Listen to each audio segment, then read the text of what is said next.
WION Broadband Olympic Edition, partnered by Kia Sonet. Wild by design. Get ready for a new level of wild. PokerStars, India's home of online poker.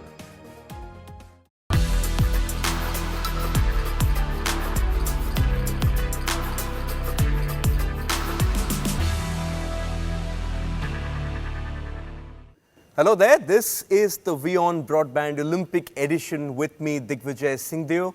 Now, over the course of this series, we are looking back at the defining moments of Indian sport at the Olympic Games. Today, we're going to fondly look back at two great performances from the London Olympics of 2012. I am joined by two former Olympians who have gone on and contributed immensely in the pursuit of Olympic medals. Pullela Gopichand is Indian badminton's head coach and someone who single-handedly has turned the sport around since 2006.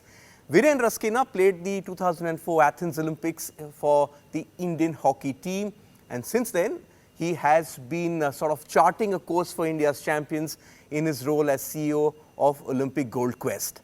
Gopi, let me start with you, and even though we're going to discuss Saina Nehwal's bronze and Mary Com's bronze at the London Olympics, we have to perhaps start this conversation in 2008. I was with you on that flight to Beijing, and that sort of, turned Indian sport around. Saina Nehwal was just 18, but that euphoria of that gold for Abhinav Bindra and the bronze medals of Sushil and Vijender sort of put Indian sport on an upward trajectory, and we haven't looked back.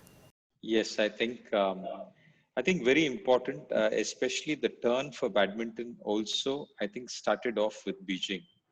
Although people knew maybe a couple of performances of Saina in 2006 or 7, but really to notice her potential and also badminton's potential at the world level was the beginning was Beijing. And because everybody saw, and probably that match against Julianti, I think where she was up in the third game and she had a chance to win in the quarterfinals was definitely something which brought people hopes for badminton, and that I think was definitely the turning point. Viren, at that point of time, I was closely interacting with Gopi, and 2006 when he had just taken over, I had met him back then, and we were discussing what are the problems in actually charting a roadmap to success. But it's iconic the way Gopi and Saina sort of started hunting down the Chinese who were dominating the sport. It started slowly, obviously, with quarterfinals, semi-finals. Then they started sort of winning those super series. And after that, there was no looking back because it sparked off a badminton boom, as Gopi said, and a lot of more young kids started taking up the sport. Absolutely. I think hats off and full credit to Gopi and his entire team. And really, Saina, in a way, was the one who broke the glass ceiling. But it was all Gopi's planning behind the scenes over many years. See, Olympic successes don't happen overnight, and it takes years and years of preparation. And even for Saina, it was no different. And in 2004, actually, when I played the Athens Olympics, I think Gopi, if I'm not mistaken, Aparna and Nikhil had qualified in singles Yes. For the Olympics. And I think Nikhil lost first round, Aparna lost second round, and no one was really surprised because that was our standard. That was more or less what was expected. And no one would have dreamt that that time maybe Saina was barely in the picture at that point of time. This is, I'm talking 2004. And no one would have dreamt that 8 years down the line, Saina would win the first medal. And 12 years down the line, Sindhu would win a silver, etc. So it took that many years. It took 8 years of effort really to get that medal. Yes, and Gopi, we also, that was the time when the legend of Mary Com was starting to take shape. Initially there wasn't much of a attention on her because women's boxing wasn't an Olympic sport. But by that time, 2008, 2009, she had won her 4 or 5 world titles, and then women's boxing got included at the Olympic Games. And when you look at it, they're very different individuals, Saina and Mary Com, but both have very similar qualities, stubborn, determined, and also, Gopi, an insatiable hunger to succeed. Yes, I think that word, that insatiable hunger for success. I think that is the key point. We wanted or we needed somebody who would keep breaking the barrier and keep moving ahead and looking for new barriers to break. And that is what Saina was, because it was very good, I think, for an athlete to say quarterfinals at an Olympics, a Commonwealth medal. As a women, most successful women athlete in the history of Indian badminton could have been done by 2010.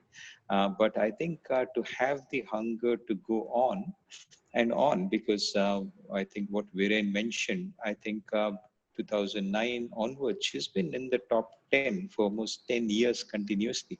I think that's phenomenal success. And that comes with that hunger and thirst. And it is not in the matches, because that's something which many people might have. But I think the hunger and thirst in the training is what makes her what she is.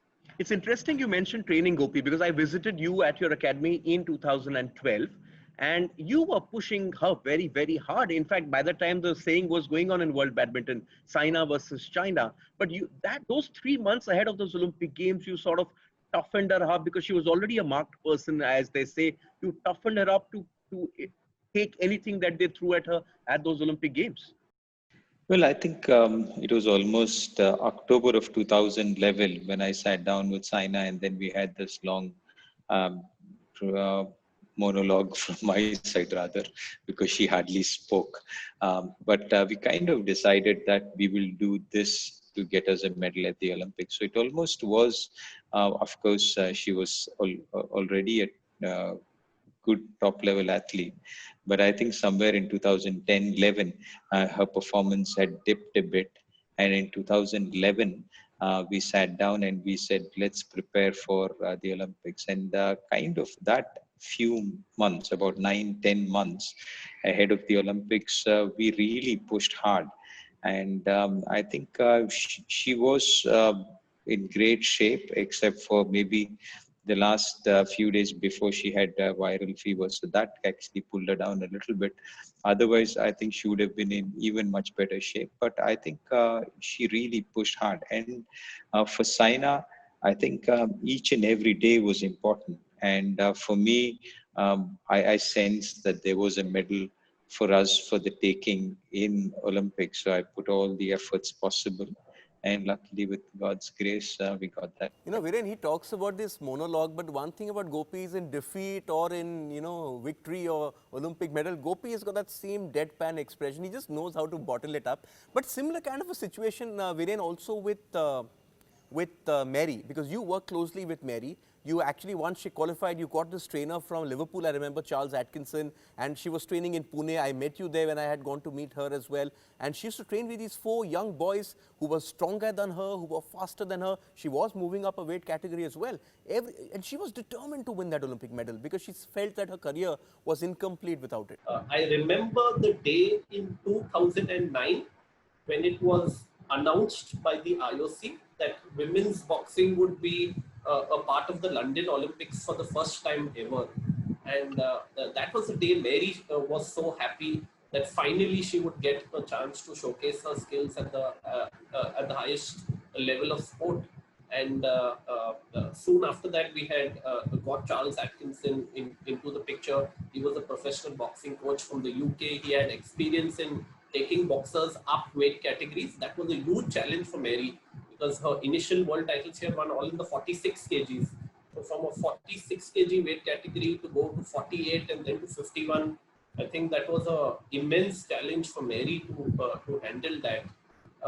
But Mary and Saina might be two very different people, but there are also many similar traits. And like you mentioned, the stubbornness, the determination, the ability to really push hard every single day in training, and the same fearlessness that both have.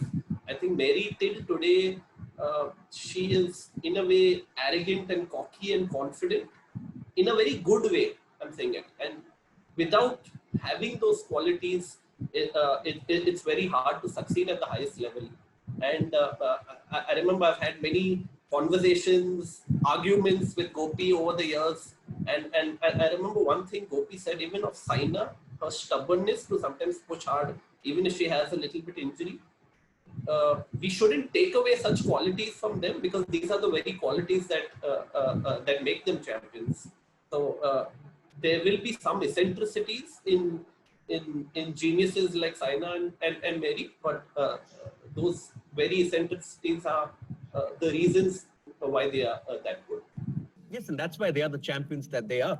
Gopi, you told me privately, you didn't say it to the rest of the people, that, you still felt that there was a shot at a medal through Parupalli Kashyap as well, who was very under the radar. Jwala and Ashwini had also won a medal at the World Championships just preceding those Olympic Games. And to be fair to them, they won 2 matches at the Olympics. There was a huge cheating scandal as well. And it was sad that India just ended up with 1 medal in badminton. We had a chance for multiple. I think at the Olympics, one is a good preparation. One is a bit of luck. And also sometimes it's that ability to close out things which really matters. And I just feel that Kashyap in his career could have closed down a few more matches than he had. And I think World Championship was one. And also, I think the Olympics sometimes is a barrier more in the mind than in the ability. And sometimes we miss out medals because we overestimate opponents. And that's something which I thought. Jwala and Ashwini have been a great combination for our country. And that event, especially the women's doubles, because of certain losses of top players, I think ended up in a total mess. And actually, they were very close to a medal. And at the end of the day, as a country, we came back with a medal. I was happy about it. In the outside world, I think it's been successful. But truly, I really think that there was probably another medal which we could have sneaked in. Viren, and by this time, with badminton starting, India was already on the medal tally. Gagan Narang had won that medal, followed up by Vijay Kumar, both of whom you sort of supported. And it's, people who are not associated with sport may not understand this, but if you're a part of the contingent and you have a medal already there, the sort of pressure is off, then you can go out and play your game completely freely. We saw the flip side of that, Viren. Both of us were there and talking about this, especially in Rio, the flip side, when you don't win a medal, how the pressure sorts of adds up. I definitely agree with this, and I think one of the major reasons why the Indian contingent did so well at the London Olympics is that Gagan won the first medal for India fairly early into the campaign, and it's definitely true that for a country like India, where we don't win, you can say, too many medals in double digits, that first medal takes away a lot of the pressure. Saina and Mary were more or less expected, but even when you are expected to win a medal, the pressure just piles on in a big event like the Olympics. As Gopi said, it's all in the mind. So it definitely works both ways. If you win the medal, someone wins the medal early, it sends a wave of optimism and confidence throughout. And correspondingly, if you don't win that medal early, like happened in Rio, it definitely piles pressure on everyone who's coming after that. Gopi, let's look at Saina's start at those games. You all were staying very far away. You all didn't stay in the village because it was a long distance away. You all took a hotel somewhere near the Wembley Arena where the badminton was being played. She had a very smooth start, and then she sort of beat Tine Rasmussen to enter the semis. That was the first target, wasn't it? Get to the semis, and then we'll see where it goes from there. For us also, I think it was important that we stay cocooned away from what was happening. So sometimes being away from the village helped. And also, I think there was a lot of controversy in the badminton field with all the women's doubles happening. So I think to isolate from that and to isolate from the kind of media and stuff was important. But I think Tine Rasmussen was the big thing. Because in Europe, against a player who has kind of a similar style, to kind of pull off that match was important. And I think to get to the semis was, I think, the first target. And she kind of got there pretty well. But your challenge increased after that because I remember the semi-finals. I was sitting there in that Wembley arena, and Yuhan Wang completely, just completely destroyed her that day. And I was told later that it took a lot of effort from you and Parupalli Kashyap and the rest of the team. I think the physio Kiran was there as well to even get her ready because she was so distraught. She didn't want to play the bronze medal match the next day. Was that one of the toughest moments for you to motivate your champion to get back on the field? Because I remember even Mahesh Bhupati told me this, that in Athens, when they lost the semi-finals, they didn't want to play that bronze match because they went for gold. Yeah, I think for us, she went into that match, I thought, with a chance to win in the semi-finals. But then she was so tense in her the match that she just wouldn't play to the strategy. She was only attacking, she was only putting the shuttle down. It was kind of too predictable. And then at the end of the day, when she lost, it was like quite terrible because you kind of are saying, I've lost, I've missed an opportunity. And typically, we are not used to these scenarios because whether you play, she in her entire career wouldn't have played after losing the next day morning, because that's the nature of how the sport is. Because if you lose, then you play the next tournament. But I think to lose and come back the next day, that night was terrible. In fact, that probably was very difficult. She would refuse to eat and she would refuse to talk. And then I had to really put my foot down to make her watch the entire match point by point. And then late into the night, she kind of cried. She kind of had dinner, slept, and in the morning, at least she was ready to play. So I think it was a tough time, but I think that's what she was, in the sense she's in her career, actually, when I look back, she's gone through these tough times which were low, but she comes back. And when she came back in the morning, she was kind of forgot about the previous match, and that was something which was very good. And thank God you all managed to get her back into that frame, because next day was history. I remember those scenes all too well. Saina standing on the podium, her opponent had to withdraw injured. But later I came to know, Gopi, is that you, with a deadpan expression which I mentioned a short while back, you went completely berserk. You were jumping up and down. You were not letting go of that Olympic medal, just looking at it and saying yes, yes, yes. While Saina was rather much more composed and wondering what the hell is going on. Why is everyone sort of making this huge fuss, and what's happened to Gopi, sir? Well, I think Saina probably, she was too young, and for many people, I think it is. I think Viren will agree with me that for us who've missed in our lifetime to actually win or hold or be part of an Olympic medal celebrations, I think it means very, very much. And for me, to start coaching, to start an academy, the very idea, and I remember writing it down, that to win an Olympic medal was the goal of the academy. And I think to achieve that as a player or a coach, or to be part of that team in any which way, gives you immense happiness. Viren, just put that medal of Saina Nehwal in perspective. You were there, I was there. We, sort of, it was that everyone sort of fed off that success. It was just so much for all of us who were there, because at that point of time, you're not just a journalist or someone who's there. You're part of Team India in a sense. It had larger ramifications for Indian sport, didn't it? Absolutely, and before I speak about that, I just want to tell Gopi that the story you mentioned about the night before the bronze medal match, I think for me hearing it, I felt so emotional just now. And Digvijay, that's the beauty of sport, that the millions out there only see what's on TV and only see the medal or missing the medal. But there's so much that goes on behind the scenes that maybe people will never know. And what athletes go through, what coaches go through, it's amazingly tough, and that's the biggest challenge of sport, to pick yourself up from defeat and get up and go out there and play again. So that was an amazing story. Coming back to your question, Digvijay, I think, like I said before, Saina was the player who broke the glass ceiling in badminton. She became the first Indian badminton player ever to win an Olympic medal. And that's an incredible achievement.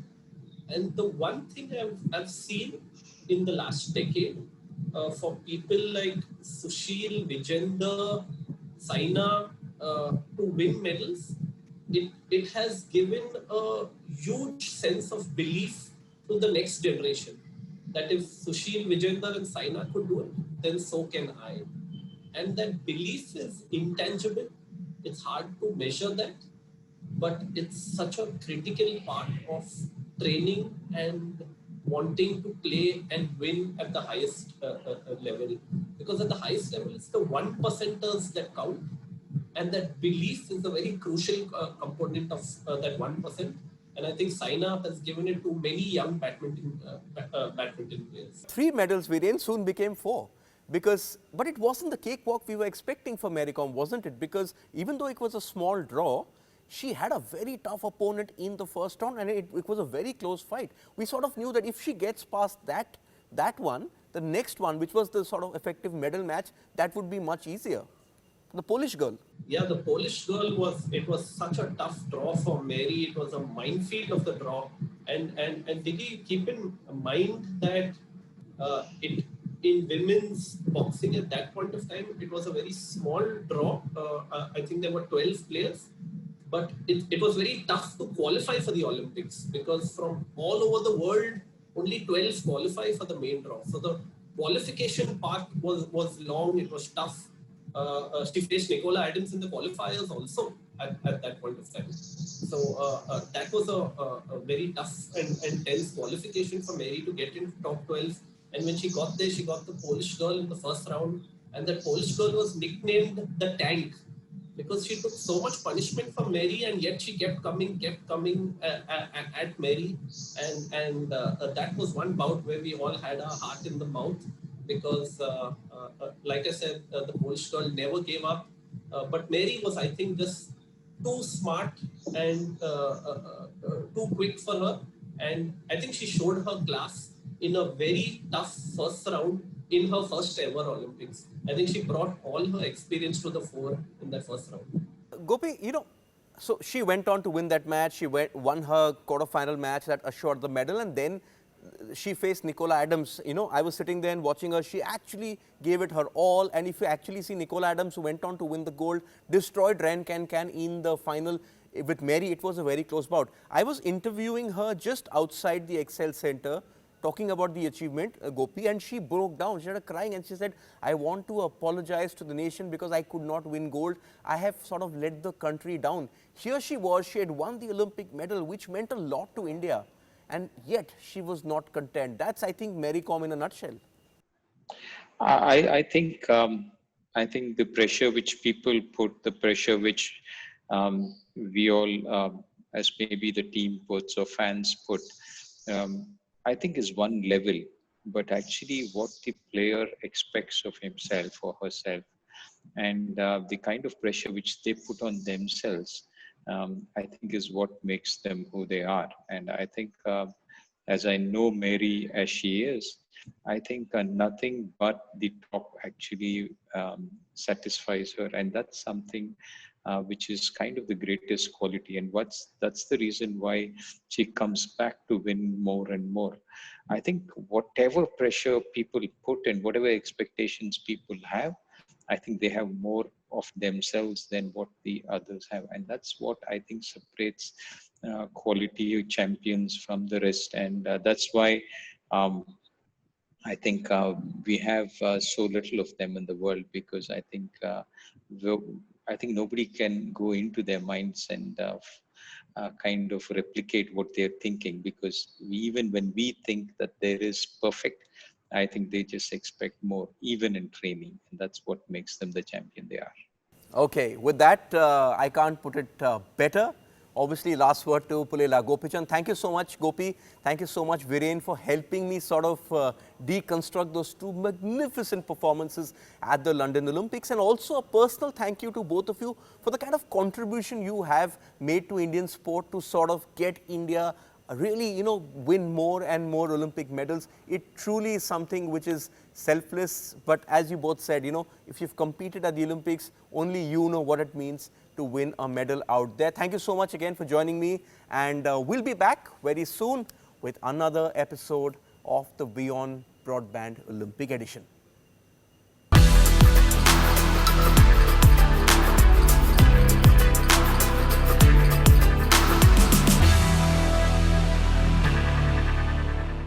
WION Broadband Olympic Edition, partnered by Kia Sonet, Wild by Design. Get ready for a new level of wild. PokerStars, India's home of online poker.